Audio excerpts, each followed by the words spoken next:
Hi guys, in this video gusto ko na share sa inyo kung paano tayo mag-transfer natin pera from Alipay to Alipay, Alipay to HSBC, Alipay to WeChat gamit ang ating Alipay account. Kailangan naka-verify ng ating account at nakapag-register tayo dito sa FPS account natin dito mismo sa ating Alipay.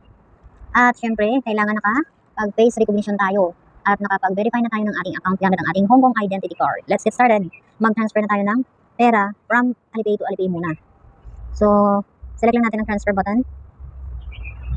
At let's say mag-transfer tayo sa Alipay ni Lynn. Ayan, pasahan natin siya ng $1. So let's say $1 at saka select lang dito ng kung para sa ano yan. Let's say shopping. Okay na yan, confirm. For tutorial lang kaya $1 lang. Okay. Pay now. Enter mo lang yung payment password. And then automatically successful na yan. Screenshot mo lang siya at select mo lang yung completed. So, okay na yan. Ito na siya. Check natin. So, successful ang ating pag-transfer Alipay to Alipay. Okay na yan. Ang next natin na gagawin ay mag-transfer tayo ng pera from Alipay to HSBC.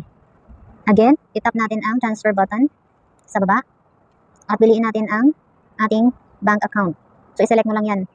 Pero kung wala ka pang mga recent transfer, ang gagawin mo ay punta ka lang dito sa FPS.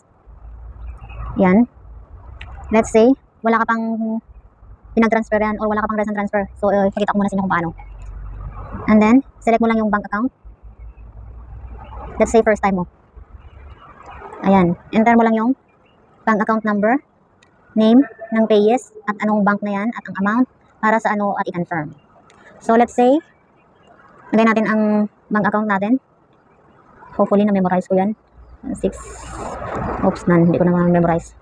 Okay, puntahan muna natin sa na-screenshot ko kanina. Yan. 571. Wait. 659 pala. Tapos, 833. Okay. Payes name. Ilagay natin ang pangalan ko, buo. Kung ano nakalagay sa HSBC mo o sa bank account mo, yun din ang ilagay mo dito. At saka yung bank account, iselect natin dito. Wait, iba ko muna para bilugan natin. At least makita ninyo. Ito. Tap mo yan ng drop-down button. Marami kang makikita dito. Pilihan mo kung anong bank ang iyong papadalhan. So, let's say, sa Hong Kong and Shanghai Bank, HSBC. Yan. Okay na yan. At enter natin ang amount. Let's say, 10. And then, ang remarks natin ay shopping. Pindot mo lang din. Confirm na natin. Take note, guys. Nagpadala tayo sa Alipay to HSBC. Okay na yan. Click na lang. Confirm transfer. And then, enter mo lang yung payment password after mong natap ang pay now. Enter payment password, huwag mong kalimutan. So, okay na yan ang ating na transfer. So, i-close lang natin. So, ito na ang ating na transfer. Sa history, check natin. So, okay na yan, successful nakalagay. Tingnan lang natin mamaya dun sa HSBC natin. Tapos na tayo sa dalawa, Alipay to Alipay, Alipay to HSBC or sa bank account. Ngayon, mag-transfer tayo ng pera from Alipay to WeChat. Same process. Tap mo lang yung transfer button sa baba. If meron ka ng recent transfers, ayan. Pili ka lang dito kung sino ang may mga WeChat, okay? Pero ngayon, ipakita ko sa inyo ang process kung paano. Click mo lang yung FPS or Fast Payment Services, ayan. Select mo yung mobile, kasi every time na nag-register tayo ng WeChat, mobile number ang ating ginagamit. Enter mo lang ang mobile na iyong papadalhan. Number niya sa WeChat pa. And then, i-default natin ang receiving account. Click mo lang yan or itap mo ang drop-down button para makapagpili ka na dito kung saan na ang yung papadalhan. So, ngayon, mag-transfer tayo sa WeChat. Saan yung sa WeChat na yan? Oops. Okay, ito na siya. Piliin natin yan.